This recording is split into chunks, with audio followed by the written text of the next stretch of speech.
प्रथम लागू दो चरण को, धनी ए न चुराइयो किन, लाख तली लाल एड़िया, मेरे जीव के यही जीवन।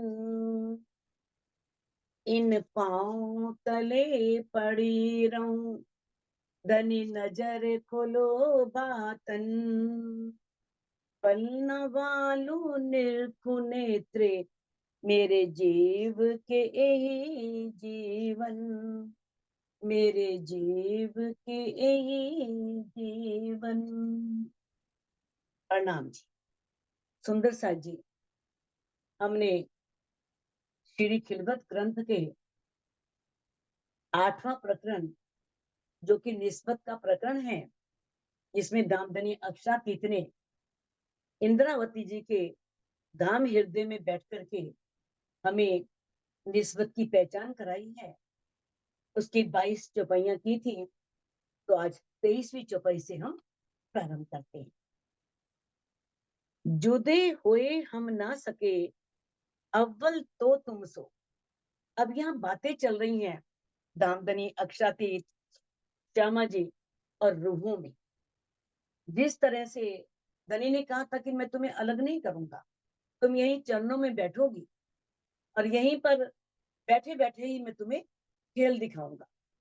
तो जैसे पहली चौपाई में कहा था कि हम अलग भी नहीं हुए, आपके कदमों से एक पल के लिए भी अलग नहीं हुए। तो जितनी भी हम परम धाम की अरवाएं हैं, आपके चरणों के नीचे बैठी हैं।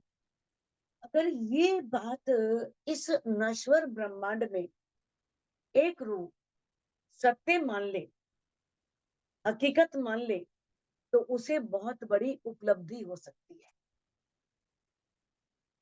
देखो, मैं आपको थोड़ा सा एक बताती हूँ कि शायद मैंने पहले कभी ये दृष्टांत दिया होगा या नहीं दिया, मुझे ध्यान नहीं आ रहा।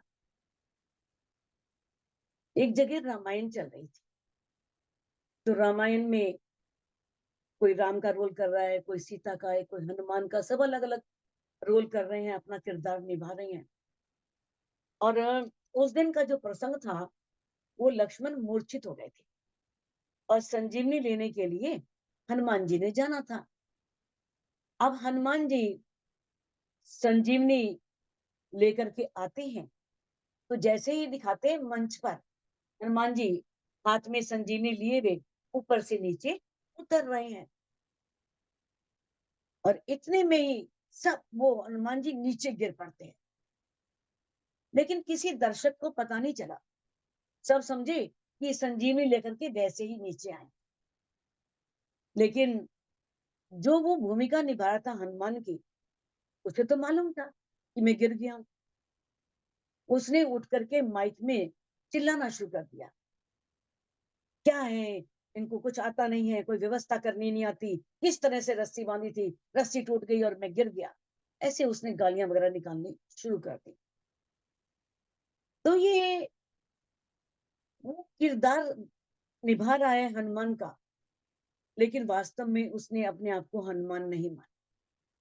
अगर हनुमान माना होता तो उसमें वो बल आ गया होता कि गिरने के बाद भी उसे कुछ भी महसूस नहीं होता। अब एक उदाहरण आता है युगल दास जी की किताब में, जिसमें दो युवा हैं, दोनों की उम्र 16-16 साल की है, 15-16 साल की उम्र है। एक राधा बना है और एक कृष्ण बना है, दोनों युवक है। एक राधा की भूमिका निभा रहा है, एक कृष्ण की भूमिका निभा रहा है।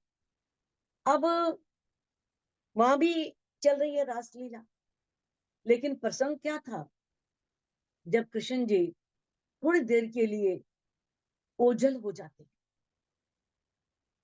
तो जैसे ही वो ओझल होते हैं, अब जो राधा बना हुआ था, वो अपने आप को बिल्कुल राधा ही मान चुका था कि मैं राधा हूं, और उससे कृष्ण जी का वियोग सहन नहीं होता, वो वही तन छोड़ देता है। जैसे ही उसने तन छोड़ा, वैसे ही वो युवक जो कृष्ण की भूमिका निभा रहा था, वो भी तन छोड़ देता है। ये क्या है, क्योंकि उन दोनों ने अपने आप को वास्तव में कृष्ण और राधा मान लिया।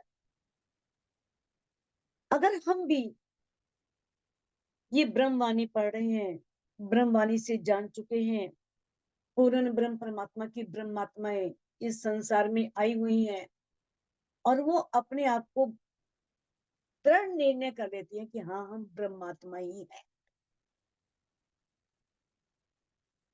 लेकिन हमसे चूक यहीं पर हो जाती है कि हम बोलते तो हैं, कंठ से बोलते हैं, दिल से हमने अभी तक स्वीकार नहीं किया। अगर हमारे दिल के हृदय ने ये स्वीकार कर लिया हो तो कैसे ना हो ये सब कुछ जो आज असंभव दिखता है वो संभव ना हो। लेकिन हमें एक भूमिका मिली है इस संसार में आकर के, ब्रह्म सृष्टि की, ब्रह्मात्मा की, और हम ब्रह्मात्मा अपने आप को मानकर भी, कहकर भी मुख से, लेकिन ब्रह्मात्मा जैसा बर्ताव नहीं कर पाते, व्यवहार नहीं कर पाते, अपने अंदर रहने नहीं लगा। वो कब होगा?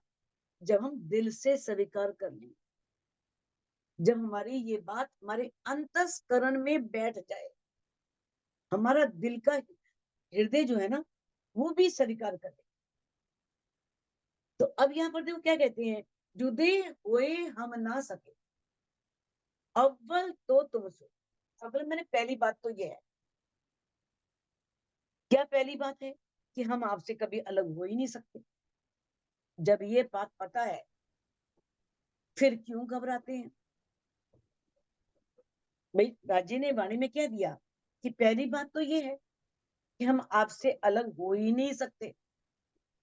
हादी रूहन में जुदागी कोई हो ना सके हम। कहते चाहे वो श्यामा महारानी है, चाहे रूए हैं, और राजी में कभी भी जुदाई होती नहीं। लेकिन क्या है, जानो जुदे हुए सब दिल। लेकिन हम दिल में तो यही जानते हैं हम राजी से अलग हो गए। राजी तो परम धाम में बैठे हैं, मूल मिलावे में, और हमें इस ब्रह्मांड में भेजा हुआ है, हम इस ब्रह्मांड में आए हैं। तो ऐसा अनुभव होता है, ऐसा है नहीं, क्योंकि वहां पर जुदाईगी होने का प्रश्न ही नहीं है कभी भी। हमारे में, श्यामा जी में, कहते हादी रूहन में जुदागी कोई हो ना सके हम। हमें कभी जुदाईगी हो ही नहीं सकती। खेल दिखाऊं मैं जुदागी कदम तले बैठो मिल। राजी ने ये कहा था कि तुम सब मिल करके बैठ जाओ। किस तरह से रुए, गले में बाहें डाल के, सट करके, इतना कस के कि एक उंगली भी वहां से ना निकले, इतना जुड़ के आपस में बैठ गए। और किस तरह से राज्य ने कहा मैं तुम्हें खेल अलग होने का दिखाऊंगा। बैठी वहीं पर है, सारी सखियां इकट्ठी बैठी हैं, राज्य के चरणों में बैठी हैं। लेकिन ऐसा खेल फरामोश का जब व्यक्ति के ऊपर नींद का आवरण आता है, पता लगता है हम कहाँ सो रहे हैं, हम कहाँ सो रहे हैं, पता ही नहीं। कौन सा बिस्तर है, कौन सा कमरा है, देखा होगा कई बार ऐसा होता है। हमें जैसे आदत होती है, कभी कहीं जा रहे हैं, कभी कहीं जा रहे हैं, कभी कहीं, तो एक बार चौंकते हैं कि अरे हम सो कहाँ रहे हैं। जैसे अक्षर ब्रह्म की आतंक चौकी थी, कौन हम, कौन सखियां, कौन बन, खामोशी थी तो मगन थे। जैसी खामोशी हटी, राज्य ने आवेश खींचा, तो क्या लगा, अरे मैं कौन हूं। तो उस समय जब हमारी भी नींद टूटती, लगता है मैं कौन, कहाँ हूं, किस जगह हूं, देखते हैं। तो ऐसी ये माया की फरामोशी है, ऐसी नींद की फरामोशी है ये खेल, कि हमें इस खेल में आकर के ऐसा अनुभव होता है कि हम राज्य से अलग हो गए, राज्य हमसे अलग। जबकि इंद्रावती जी ने कह दिया, मैं अग को अर्श में जुदा जानती, ल्यावती शब्द में वर्णन। पहले राज्य को मानती थी कि राज्य मुझसे अलग है, लेकिन वाणी से पता लगा कि राज्य, श्यामा जी, सखियां कोई भी अलग नहीं है, सब एक हैं। ये वाणी के द्वारा सब खुलासा हुआ ना, तो वाणी के द्वारा पता लगा। तो इसी तरह से अब इस ब्रह्मांड में, अब राज्य हमें ये बता रहे हैं कि मान लो माया की फरामोशी है, हमें लग भी रहा है कि राज्य दिखते ही नहीं है, राज्य तो हमसे अलग है। ये विश्वास कौन लाएगा? राज्य हमसे अलग नहीं है, राज्य हमारे अंदर विराजमान है। अब अंदर वाले को जाहिर कौन करेगा? जैसे इंद्रावती जी ने किया, वैसे आपको भी कर। हमें ऐसा महसूस होता है जुदा है नहीं। वाणी से यकीन ले आओ, विश्वास ले आओ। वाणी कह रही है, अगर हम वाणी को मानते हैं कि राज्य का ज्ञानमयी स्वरूप है, तो उनकी बातों को तो मानना पड़ेगा ना। ये पक्का दृढ़ निर्णय कर लो कि राज्य हमसे अलग नहीं है, वो हमसे अलग हो ही नहीं सकते हैं। तो हम ही अलग हैं, क्योंकि हमने माया का पर्दा किया हुआ है, माया का आवरण हमारे ऊपर है। कहते हैं, हक कहे मेरी साहिबी और मेरा इश्क, ये दो चीजों ने हमें घुमा दिया इस ब्रह्मांड में। परम धाम में हम ये जान नहीं सकते थे, और राज्य को ये दिखाना था। उनको लग रहा था कि मेरी रूहें हैं, मेरी आत्माएं हैं, और मेरे दिल के भेद जानती नहीं है। इन्हें इस अपने परम धाम की साहिबी का पता ही नहीं है। जो वाहिदत में, परम धाम में जो इश्क है, इस इश्क का ब्यौरा इन्हें पता ही नहीं है। हक कहीं मेरी साहिबी और मेरा इश्क। अब परम धाम में श्यामा जी और सखियों को ना तो धाम देने की साहिबी की सुध थी, और ना इश्क की सुध थी। हादी रूहों को अर्श में ये सुध नहीं मुतलक। अगर हम इस संसार में ना आते, तो हमें कैसे पता लगता कि हमारे धामधनी अक्षरातीत की साहिबी क्या है, किस तरह से इस ब्रह्मांड के मालिक भी उनका ध्यान कर रहे हैं, सभी देवी देवता उनका ध्यान कर रहे हैं। तो ये हमें कैसे पता लगा? इस ब्रह्म वाणी के द्वारा। तो परम धाम में तो कोई सुध नहीं थी, बिल्कुल पता नहीं था, मुतलक, बिल्कुल निश्चित रूप से है ये कि किसी भी श्यामा जी को और रूहों को ये सुध नहीं थी, ना साहिबी की और ना इश्क। जो एक खबर होती तुमको, जैसी मेरी साहिबी बुजरक। अब राजी कह रहे हैं इंद्रावती जी के अंदर बैठ करके, यदि तुम्हें ये खबर होती, तुम्हें इस बात की जानकारी होती कि मेरी साहिबी कितनी बड़ी है, तो बड़ा कबू ना कहतियां अपने मुख इश्क। तो अपने इश्क, अपने मुख से अपने इश्क को बड़ा कभी ना कहती। पता नहीं था तभी तो कहा, बेसुधी में कहा। क्योंकि ना तो वैदत की मार्फत की पहचान थी, ना इश्क की मार्फत की पहचान। क्योंकि मार्फत क्या है? स्वयं धनी है। यदि ये पहचान होती, तो परम धाम में कभी भी इश्क रब्द होता ही नहीं। लेकिन वो पहचान मां थी नहीं, और परम धाम में वो पहचान धनी करवा नहीं सकते थे। अर्श न छूटे खिन एक, तो क्यों देखे मेरा इश्क। जब तुम एक पल के लिए भी परम धाम से अलग नहीं हो सकती, तो तुम्हें मेरे इश्क की पहचान कैसे हो सकती है? तो क्यों देखे मेरा इश्क, तो मेरे इश्क की पहचान कैसे हो सकती है? तो क्यों पाइए इश्क बेवरा आप अपने माफक। तो ऐसी स्थिति में आप अपने माफक, इसका अर्थ है जैसा तुम चाहती हो। अपने माफक मैंने अपने अनुसार, जैसा तुम चाहती हो। तो क्यों पाइए इश्क बेवरा, वैसा इश्क का ब्यौरा नहीं मिल सकता। वो इश्क तो परम धाम में ही है, उसका ब्यौरा नहीं मिल सकता जैसा तुम चाहती हो। कहते अर्श साहिबी जानी नहीं, तो ना देख्या हक इश्क। ब्रह्म सृष्टियों को अर्श साहिबी कि परम धाम की साहिबी क्या है, परम धाम में कैसे रूहें आनंद में इश्क में गर्क रहती हैं, कैसे उनके दिल में कुछ आता है, राजी 1 सेकंड में पूरा कर देते हैं, कहने की जरूरत भी नहीं पड़ती। किस तरह से उनकी परम धाम में कैसी साहिबी है, इसका का ज्ञान ब्रह्म सृष्टियों को नहीं था। देख क्या हक इश्क, इसलिए उन्हें शिवराज जी के इश्क की पहचान भी नहीं हो सकी थी। तो रूहों हक्सो कैया इश्क अपना बुजरक, इसलिए रूहों ने राज्य से क्या कह दिया कि हमारा इश्क बड़ा है, हम ही राज्य को रिझाती हैं, दामदनी से तो इश्क हमारा बड़ा है, ऐसा उन्होंने कहा। क्योंकि वहां लीला ही इश्क की होती है। उनकी जो सत्ता है ना, उनकी सत्ता का स्वरूप अक्षर ब्रह्म है, उसकी लीला बेहद में होती है।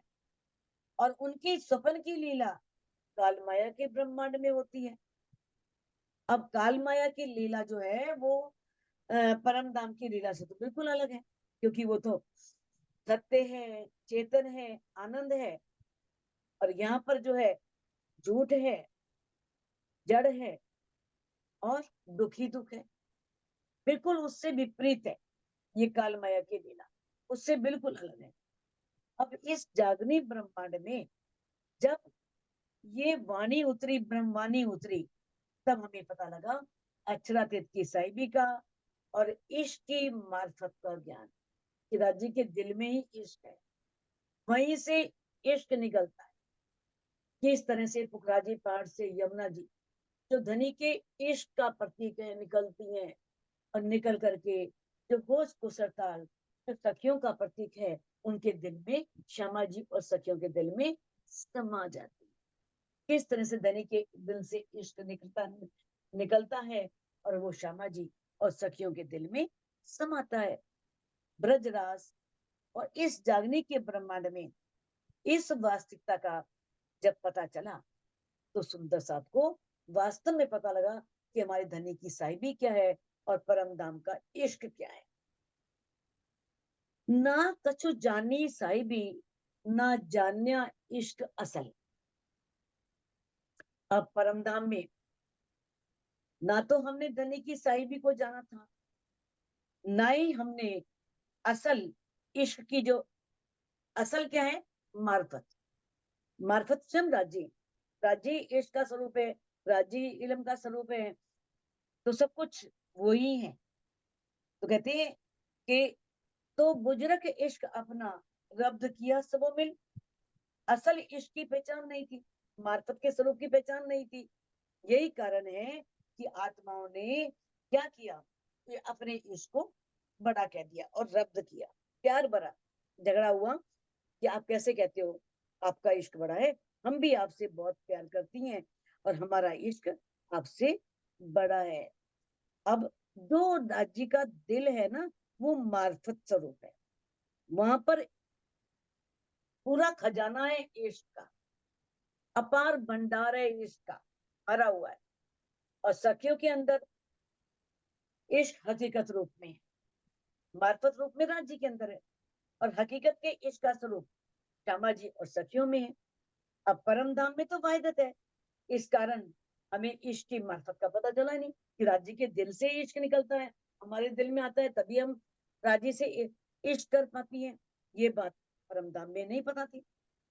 तो इस तरह से आशिक और माशूक, वास्तव में इश्क वही होता है, अलग अलग है तो हकीकत है, जब एक स्वरूप हो जाए तो मार्फत। कहते हैं आशिक कौन है, राजी, और माशूक कौन है, श्यामा जी और सखियां। उनका एक हो जाना क्या है, हकीकत से मार्फत में आना। अगर अलग अलग लीला हो रही है तो हकीकत की लीला हो रही है, श्यामा जी है, सखियां हैं, राजी है, परम धाम के 25 पक्ष हैं, हम वहां जा रहे हैं। लेकिन जब हम सब एक हैं तो उस समय मार्फत स्वरूप, यानी कि फिर कोई अंतर नहीं, वहां पर आत्म में और राज्य में कोई अंतर नहीं है। तो किंतु परम धाम में अब इसकी पहचान हो नहीं सकती थी। तो हमें ब्रह्मवाणी से सारे हमारे संशय मिट गए। धनी ने हमारे सभी संदेह दूर कर दिए कि वास्तव में इश्क तो धनी का ही बड़ा है। दायम बातें इश्क की तरत माहो माही प्यार। दायम मैंने हमेशा, परम धाम में हमेशा राजी, क्षमा जी, सखियां सभी के बीच में कौन सी बातें होती थी? हमेशा इश्क की, प्रेम की, इश्क की बातें ही चलती थी। करत महो माहे प्यार, तो सभी एक दूसरे से बहुत प्यार करती थी। इस ब्रह्मांड में आने पर हुआ ना, कोई पता नहीं, कोई हमारे पास वाली सखी जिससे हम गले में बाहें डाल के बैठे हैं और यहाँ आकर के हमारी बहुत बड़ी दुश्मन बनी बैठी हो, हमसे नफरत करती हो, ईर्ष्या करती हो, कुछ पता नहीं। लेकिन वहां पर क्या है? हमेशा इश्क की बातें हैं और आपस में सभी एक दूसरे से बहुत प्यार करती हैं। खेलते हंसते रमते करत बारंबार।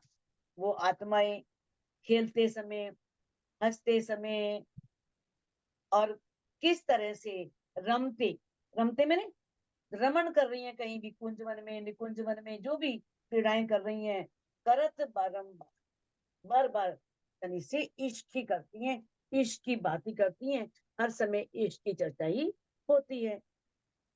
एक इश्क दूजी साहिबी, रूहों दिखलावना जरूर।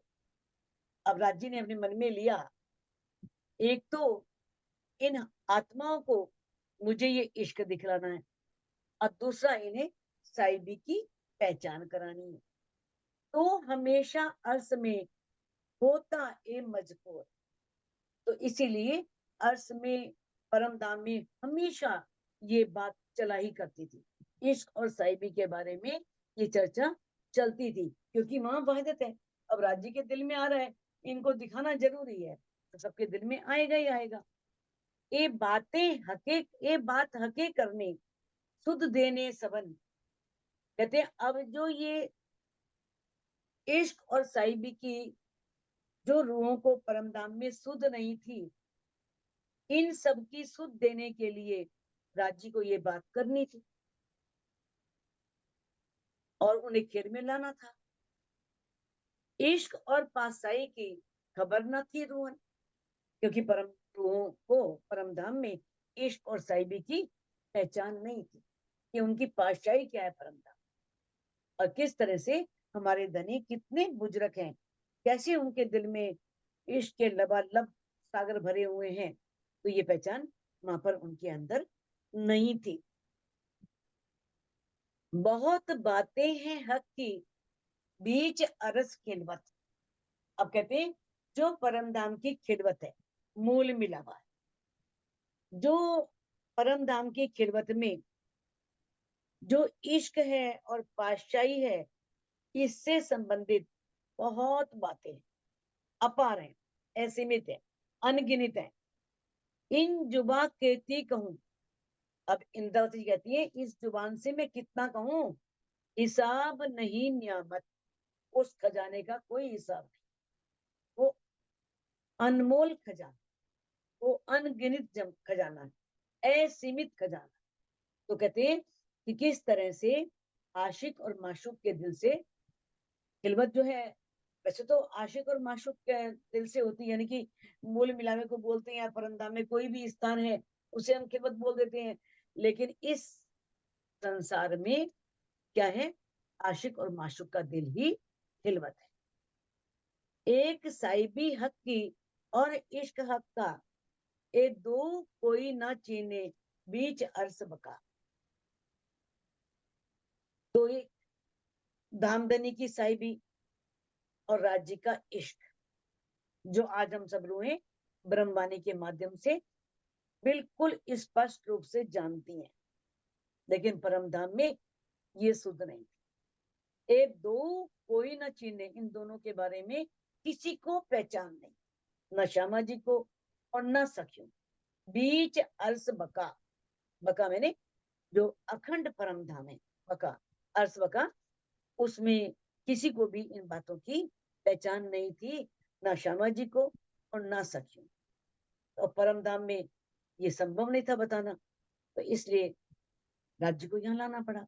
अब आपको एक प्रश्न उठेगा, जब राज्य के दिल में अपार इश्क भरा है तो उनके दिल में तो इल्म का सागर भी है, तो रूहों को परम धाम में इल्म के बारे में क्यों नहीं पता था?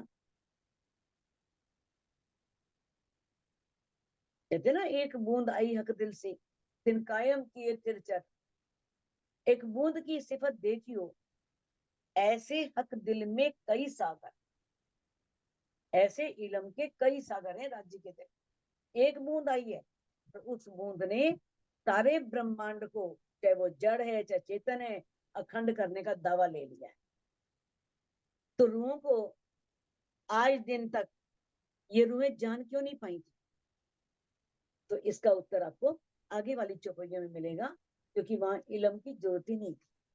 वहां तो इश्क में सराबोर थे, इश्क की लीला होती थी, इल्म की जरूरत तो इस संसार में पड़ती है। वहां जागृत बुद्धि की जरूरत नहीं थी, वहां तो राज्य की नहीं जरूरत थी। वो तो इस संसार में जब सपन में आते हैं, निंद्रा में आती हैं, अज्ञानता में आते हैं, तो जागृत बुद्धि की आवश्यकता होती है जगाने के लिए। जागे हम, हमारी अज्ञानता दूर हो। एक जरा कोई वाहिदत का ना सके जुदा होए। एक जरा, एक कण, परम धाम का एक कण भी अलग नहीं हो सकता परम धाम से। जो बन गया बन गया, ना वो मिटेगा ना नया बनेगा। कोई एक कण भी वहां जुदा नहीं हो सकता। तोलो ना चीने कोई हक की, इश्क साहिबी दोए। अगर जब तक जुदा ना हो, अलग ना हो, तो इश्क और साहिबी की पहचान नहीं हो सकती थी। अब वो पहचान कैसे देते? इल्म के द्वारा तो देते। तो इस ब्रह्मांड में इल्म लाना पड़ा, ताकि उस इल्म से उन्हें इश्क की पहचान हो और उन्हें साहिबी की पहचान हो। कहते अर्ज से जुदे हुए के, ए देखे जो कोए, इश्क साहिबी हक की, मुजरक देखे सोए। कोई परमधाम से अलग हो, वही इस बात को जान सकता है, वही इसे देख सकता है, यदि वो अलग हो तो, कि राज्य के दिल में कितना इश्क है और उनकी कितनी शोभा है, कैसा उनका स्वामित्व है, कैसे उनके स्वामित्व की श्रेष्ठता है इस संसार में। ये पहचान, कितना वो उनका बुजरक, कितने वो महान है, बुजरक है, कितने बड़े हैं, तो ये हमें इस जागने के ब्रह्मांड में ब्रह्मवाणी के द्वारा ही पता लगा कि राज्य के इश्क और साहिबी कितनी बुजरक है, कितनी महान है। परम धाम की वैदत में तो सब डूबे हुए हैं, एक दिली है, तो ये पहचान होनी संभव ही नहीं थी। कहते ये दिखाओ अपनी साहिबी, और कैसा इश्क है तुम, राजी करो दिखाए के, हम बैठे पकड़ कदम। ये दिखाओ अपनी साहिबी। अब सखियों ने कहा राजी से, जरा हमें अपनी साहिबी तो दिखाओ, हमें साहिबी देखनी है, और कैसा तुम्हारा इश्क बड़ा है, हमें अपनी साहिबी भी दिखाओ, और हमें ये भी देखना है कि आपका इश्क बड़ा कैसे है, कैसा इश्क तुम करते हो, और हमें दिखा करके राजी करो, हमें दिखा करके इस बात से राजी कर दो। हम बैठे पकड़ कदम, हम तो आपके कदम पकड़ करके बैठे हो, हमारी ये इच्छा पूरी कर दो। कदम पकड़ने का मतलब ये नहीं है, कदम पकड़ने का मतलब क्या होता है, उनकी, अब हम राज्य के, अभी भी तो राज्य के धनी के छत्र छाया में ही है। कोई व्यक्ति अगर मान लो कहीं भी किसी आश्रम में रहता है, तो हर समय तो नहीं रहता, हर समय तो सतगुरु के चरण नहीं पकड़े होता, लेकिन क्या कह देते हैं, हम तो उनकी छत्र छाया में रहते हैं, है ना। लेकिन छत्र छाया का मतलब, कदम पकड़ने का मतलब यह है कि उनके आश्रय में, उनके सहारे में, उनके चरणों में, यानी कि उनके सानिध्य में बैठे हैं सभी। तो कहते हैं जो लो जुदे हुए नहीं, हक बका अरसो। जब तक कोई भी राज्य से और उस अखंड परमधाम से जब तक अलग ना हो, तोलो नजरों ना आवे, अरस सुख खिलवत मोह, तब तक जो अरस के सुख जो खिलवत में हम लेते थे, तब तक वो दिखते नहीं, तब तक वो पता नहीं चलते। जुदा हुए, वहां तो कोई कीमत नहीं थी उन सुखों की, तभी तो मेरे के सागर में आया है। सुख में तो सुखदायक, सुख के बाद सुख मिलता रहे ना, पता नहीं चलता। दुख आए सुख आवत है, सो मेरे कुलत नजर। जब दुख आता है, दुख के बाद सुख आता है, तो सुख का महत्व पता लगता है। उस समय नहीं मालूम था कि हम किस तरह से, कितनी हमारी साहिबी है, कैसे हम इष्ट में सराबोर हैं, कैसे हम सुखी हैं। उसने दुख को बड़ा मान लिया। पता नहीं दुख कितना अनमोल पदार्थ है जो हमसे छिपा रखा है, हमें दिखा भी नहीं रहे। ब्रज में गए फिर भी दुख नहीं दिखाया, दोबारा मांग लिया मैं अपना दुख दिखाओ जो आप कह रहे थे। क्योंकि उस समय ये पहचान नहीं थी। उस समय रूहें बेनियाज थी, बेनियाज थी रूहें। बीच बका 12,000 परमधाम में पता ही नहीं था कि ये दुख इतना दुखदाई है, कितना कष्ट देने वाला है। उनसे अलग होने का दुख कितना भयंकर है। और ये बात जब तक कोई इंसान रहे, कितना भी गुणवान है, कितना भी अच्छा है, आपके बहुत काम आ रहा है, उसके एहसान, उसके काम दिखाई नहीं देंगे। दिखाई कब देंगे? जब वो थोड़ा दूर चला जाए या इस संसार से विदा हो जाएगा, फिर वो महान बन जाएगा।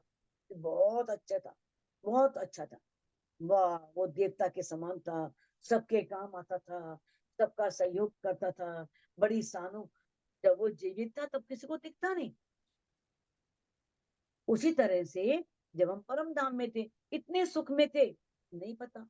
अब इस ब्रह्मांड में आए, इस दुख के ब्रह्मांड में आए, तब अपने परम धाम के सुख याद आए।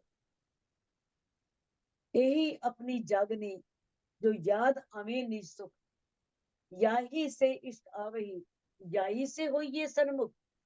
यही अपनी जागनी है, जब हमें अपने परम धाम के सुख याद आ जाए। जब सुख याद आएंगे तभी हमारी जागनी है, तभी हम धनी के सम्मुख होंगे। तो कहते ए अनहोनी क्यों हो वही, झूठ न आवे बका माही। कहते ए अनहोनी क्यों हो गई। भाई राजी ने वाणी में क्या ही दिया है, अभाविनो भविष्यन्ति मुन्यो ब्रह्म रूपिना। जो आज तक नहीं हुआ वो होने वाला है। कभी भी ब्रह्मात्माएं इस संसार में नहीं आई, वो अब पूर्ण ब्रह्म परमात्मा के आश्रय में इस संसार में आने वाली है। कभी रूहें परम धाम से अलग हुई नहीं थी, कभी इस ब्रह्मांड में आई नहीं थी। तो ये परम धाम में झूठ न आवे बका माए। अब परम धाम में झूठ तो आ ही नहीं सकता, तो क्योंकि काल माया के ब्रह्मांड में कोई भी जो वस्तु है, चाहे वो जड़ वस्तु कुछ भी है, वो परम धाम में प्रवेश नहीं कर सकती। माँ काल माया को बुलाया नहीं जा सकता, और काल माया के ब्रह्मांड से कुछ यहाँ पर आ नहीं सकता। तो कैसे संभव होता? तो धनी ने वो अनहोनी को होनी करके दिखाया, अपने चरणों में बैठ करके। कैसे? अपने दिल रूपी पर्दे पर उनकी नजर लेकर के किस तरह से सुरताओं के द्वारा ये खेल दिखाया। और रोहे बका की झूठ को सो कबू देखे ना। और परम धाम की रूहें अपनी नूरी नजरों से तो इस ब्रह्मांड को नहीं देख सकती। इस ब्रह्मांड को जो उनकी नूरी नजर है, नूरमयी नेत्र है, उनसे नहीं दे सकते। ए रूहे बका की झूठ को, जो परम धाम की रूहें हैं अखंड परम धाम की, वो इस झूठ को तो कबू देखे ना, कभी भी देख नहीं सकती। यदि ऐसा हो नहीं सकता, परम धाम से कोई यहाँ आ नहीं सकता, यहाँ की चीजें वहां जा नहीं सकती, तो किस तरह से रूहें यहाँ पर आई और उन्होंने खेल देखा। जो होना ही नहीं था, अनहोनी थी, बड़ा सा असंभव सा कार्य लगता है, लेकिन हो गया। क्योंकि नूरी परम धाम की, जो नूरी परम धाम है ना, वो वायदत में यहाँ की वस्तु जो है ना, किसी वस्तु के प्रवेश की आप कल्पना ही नहीं कर सकते, वहां जा ही नहीं सकते। और राजी ने अपने हुक्म से सब कुछ करवा दिया। कभी शायद आगे आएगा पूरा प्रकरण, आगे हुक्म का प्रकरण पढ़ोगे तो सारी बात अच्छी तरह से समझ जाओ। हुक्मे द्वारा खोलिया, बहुत काफी कुछ हुक्म के बारे में बताया है। तो यहाँ पर राज्य की हुक्म से, सुरता द्वारा राज्य के यानी कि राज्य के हुक्म से सुरता द्वारा जो है इस खेल को देख रही है। कहते हैं जरा एक अर्श अजीम का उड़ावे 14 तबक। अगर एक जर्रा भी परम धाम का इस 14 लोक के ब्रह्मांड में आ जाए तो 14 लोक का ब्रह्मांड खत्म हो जाएगा, अस्तित्व ही मिट जाएगा। तो रूह बका क्यों देखें झूठा खेल मुतलक। तो अखंड परम धाम की रूहें इस झूठे रूल को, इस झूठे खेल को कैसे देख सकती हैं? हो ही नहीं सकता कि परम धाम की आत्मा इस झूठे खेल को देख सके। देखो, ये पढ़ करके बहुत भ्रांतियां फैली, बहुत संशय फैले, यहाँ तक हो गया कि परम धाम से ना कोई आया ना कोई गया, कुछ है ही नहीं। अगर है ही नहीं तो फिर ये ब्रह्मा ने क्यों उतरे? अगर हो ही नहीं, है ही नहीं, कोई आया ही नहीं, कुछ हुआ ही नहीं, तो श्री बेतक साहिब क्यों लिखी गई? तो ये ज्ञान उतारने की जरूरत क्या थी? जागने करने की जरूरत क्या थी? फिर तनिश्री देवचंद जी के तन के अंदर बैठ करके श्यामा जी की सुरता को आने की जरूरत क्या थी? हाँ ठीक है, तन से नहीं आए, लेकिन सुरता तो आई है और सुरता द्वारा ही वापस जाना है। तो हम ये नहीं कह सकते सुरताओं ने जिस तन में बैठ करके खेल किया, इस खेल को देखा, तो धनी ने उसे भी सत्य स्वीकार किया, उस तन से भी प्यार किया जिसमें उनकी सुरता बैठी हुई है। तो अब सोचो कि सिफत ऐसी कही मोमिनों की, ऐसी मोमिनों की सिफत है, इतनी प्रशंसा है, इतनी राजी ने कहे कि किस तरह से वो उनके दिल में जो यानी कि जो सुरता बैठी ना, उस सुरता को ही अपना अर्श बना करके बैठ गए। तो कहते हैं किस तरह से जो सुर, यानी कि हम ये नहीं कह सकते यहाँ कुछ आया ही नहीं, सुरता का भी इतना महत्व है। जब उससे धनी इतना प्यार कर सकते हैं, उस धन से इतना प्यार कर सकते हैं, तो धनी वास्तव में रूहों से कितना लाड करते होंगे, कितना प्यार करते होंगे। तो ये बात बहुत विचार करने योग्य है कि किस तरह से धनी, जब एक सुरता आई है तन में, और वो भी आवेश द्वारा यहाँ पर आ गए, वैसे नहीं आए, उनका नूरी तन यहाँ नहीं आ सकता, आवेश द्वारा यहाँ आए, आवेश ही तन में विराजमान हुआ के लिए आए। और किस तरह से फिर ये वाणी दे करके उन्हें खबरदार किया, सावचेत किया, और उन्हीं ए हके करी करके ऐसी फिक्र। अब राज्य को तो चिंता होगी कि मेरी रूहें, भाई ये फिक्र करके, ये सोच करके, ऐसे नहीं कि परम सतीत को बहुत चिंता हो जाएगी, फिक्र हो जाएगी, वो सब कुछ कर सकते हैं। मतलब ये बात, फिक्र का अर्थ यह है कि ये सोच करके कि रूहों को मैं वहां भेज नहीं सकता, तो ये विचार करके, जो ये बिल्कुल असंभव लग रहा था कि अनहोनी कैसे होगी, ये किस तरह संभव होगा, कैसे मैं इनको दिखाऊंगा, किस तरह से उन्होंने ये बात विचार करके पर्दे में झूठ दिखाइया, बीच कायम बका नजर, उस अखंड परम धाम में बैठा करके ही अपने दिल रूपी पर्दे पर सारा खेल दिखा, रूहें वही बैठी है। ये बात जो एक रूह स्वीकार कर ले, उसे फिर इस संसार के दुख नहीं सताएंगे, कष्ट नहीं सताएंगे, उसे कुछ भी नहीं लगेगा कि मैं तो आई नहीं, मैं तो वहीं बैठी हूँ राज्य के चरणों में, मेरे को क्या हो सकता है, कुछ हो ही नहीं सकता। तो कहते हैं किस तरह से धनी ने सभी सखियों को उनकी नजरों को अपनी नजर में लेकर के अपने दिल रूपी पर्दे पर इस झूठे ब्रह्मांड की लीला को दिखाया। जैसे हम कमरे में बैठते हैं, घर में बैठे हैं कमरे में, और टीवी चल रहा है, और टीवी के पर्दे पर हम कितने हजारों किलोमीटर दूर कोई भी खेल हो रहा है, आपने देखा है कहाँ मूवी बनती है, कहाँ सब वो चित्र बनते हैं, सब कुछ, और किस तरह से हम अपने टीवी पर ही उस सारे कलाकारों को देखते हैं, या जो भी मैच खेलने वाले हैं कहाँ, बैठे हैं इंग्लैंड में, लंदन में, ऑस्ट्रेलिया में, और हम अपने कमरे में बैठ करके हम देखते हैं। तो उसी तरह से हम वहीं बैठे हैं, और किस तरह से राज्य का जो दिल है वो टीवी, टीवी की स्क्रीन है। और उस स्क्रीन पर जब हम देखा ना, जब हम टीवी देखने जाते हैं, टीवी देखते हैं, या कभी सिनेमा घर जाते हैं और कोई खेल देख रहे होते हैं, कोई भी मूवी देख रहे होते हैं, किस तरह से हमारी सोचता वहां लगी होती, कोई सुध ही नहीं होती। उस समय हमें घर के कोई काम याद आते ही नहीं है, कोई भी दुख नहीं, कोई कुछ नहीं, कोई शरीर में तकलीफ है वो भी भूल जाती है, लगता ही नहीं है कि कहीं दर्द भी है, क्योंकि इतने मशगूल हो जाते हैं उस मूवी को देखने में कि अपने तन की तो सुध रहती नहीं है। तो उसी तरह से सुरता द्वारा यानी ने हमें अपने दिल रूपी पर्दे पर ही ब्रज रास और जागने के ब्रह्मांड का सारा दृश्य दिखाया।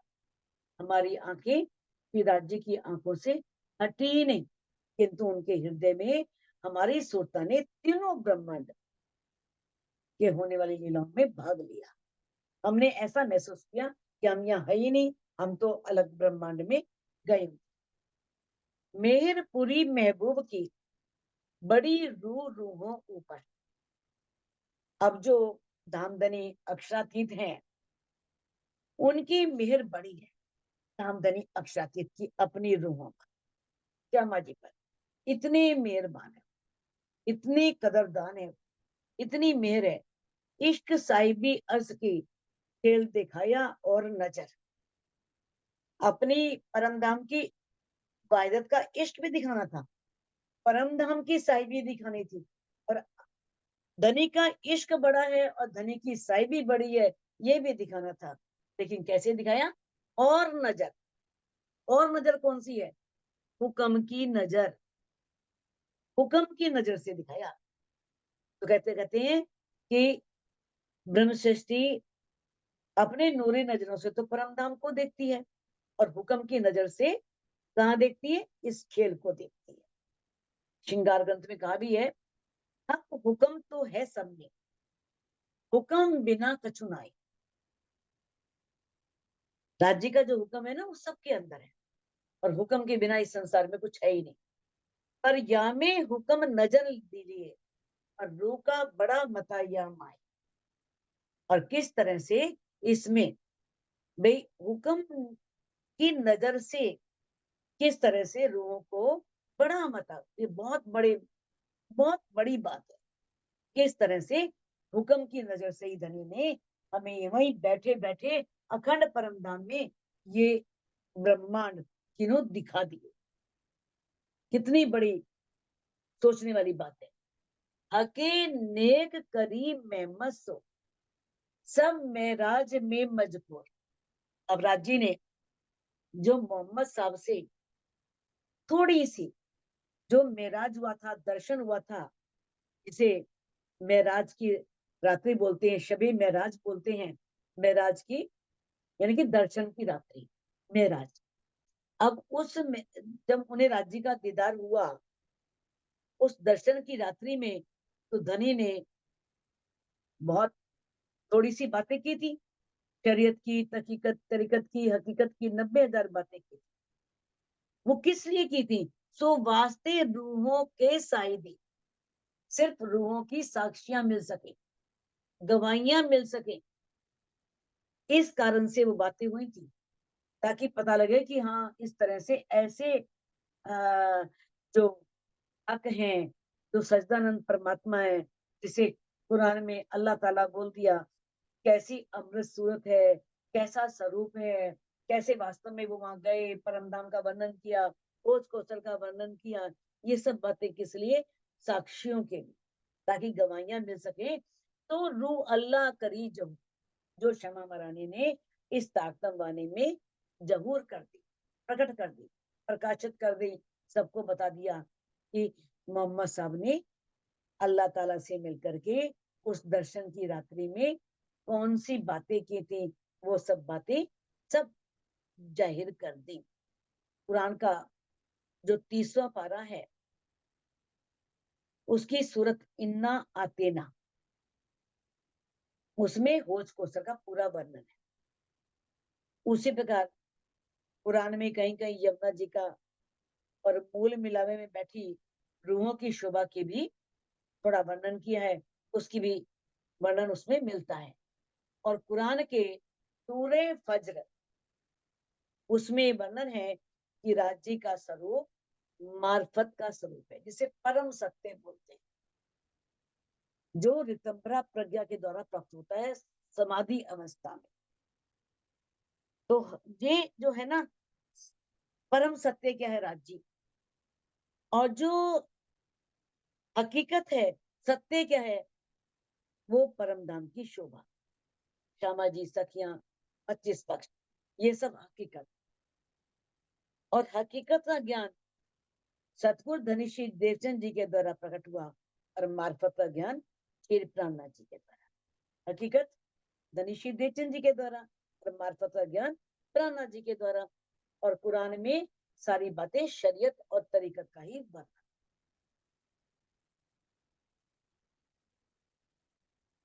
श्री मोहम्मद कहे मिहिर मोमिनो हके करी वास्ते तुम। अब मामती जी, जो इंद्रावती जी के अंदर पांचों शक्तियां विराजमान है, जिनको मामती की शोभा मिली है। देखो, मामती प्राणनाथ जी को नहीं कहते, प्राणनाथ जी मामती नहीं है। मामती कौन है? इंद्रावती जी की आत्मा, जिन्हें इतना ज्ञान मिला, धनी उनके अंदर आकर विराजमान हुए, तो उन्हें मामती की शोभा कहते। कई लोग कहते हैं मामती श्री प्राणनाथ जी, तो उनके लिए नहीं है ये शब्द। श्री मोहम्मद कहे मेहर मोमिन, ये इंद्रावती जी बता रही है, मामती जी बता रही है कि किस तरह से है मोमिनो, तुम पर धनी की कितनी मेहर है। हके करी वास्ते तुम, राज्य ने तुम्हारे वास्ते ये मेहर जो की है, ये मेहर का कोई मोल नहीं है, ये अलौकिक मेहर है, अद्भुत मेहर है। कौन देवे इत सुख बका बिना इन खसम। अब सोचो, इस झूठे ब्रह्मांड में आज तक कोई जानता ही नहीं था पारब्रह्म के बारे में, परम धाम के बारे में। अगर ये ब्रह्मवाणी धनी ना लाते, तो है मोमिनो, तुम्हें उस परम धाम के ये सुख कौन देता। बिना इन कसम, बिना पूर्ण ब्रह्म परमात्मा अक्षरातीत के तुम्हें कोई भी वो सुख दे नहीं सकता। तुम परम धाम के सुखों का अनुभव करते हो, तो आज ब्रह्मवाणी के माध्यम से पता लगा कि परम धाम कैसा है। 25 पक्षों के बारे में आपने जाना, आपने पारब्रह्म के स्वरूप के बारे में जाना, वो कैसे हैं, उनकी मेहर के बारे में जाना, परम धाम से जो खजाने लाए उन खजानों के बारे में जाना, राज्य के दिल के कुछ भेदों के बारे में जाना। एक एक बात को धनी ने वाणी में खोल करके रूहों को समझाया। तो आज सभी रूहें उस ब्रह्मवाणी के आने के कारण सभी बातों को जानती हैं, और जान चुकी हैं कि वाहिदत का एक क्या है, और पूर्ण ब्रह्म परमात्मा अक्षरातीत की साहिबी क्या है। तो सुंदर साथ जी, नवा प्रकरण संपूर्ण होता है। हम इस चौपाई को अनम्यूट करके दोहरा सकते हैं। श्री महामती कहे मेहर मोमिनो श्री श्री महामती कहे मेहर मोमिनो हके करी वास्ते तुम। हके करे वास्ते तुम। कौन देवे इत सुख बका। कौन देवे इत सुख बका बिना इन कसम, बिना इन खसम, बोलो बिना श्री प्राणनाथ प्यारे प्यारे की। की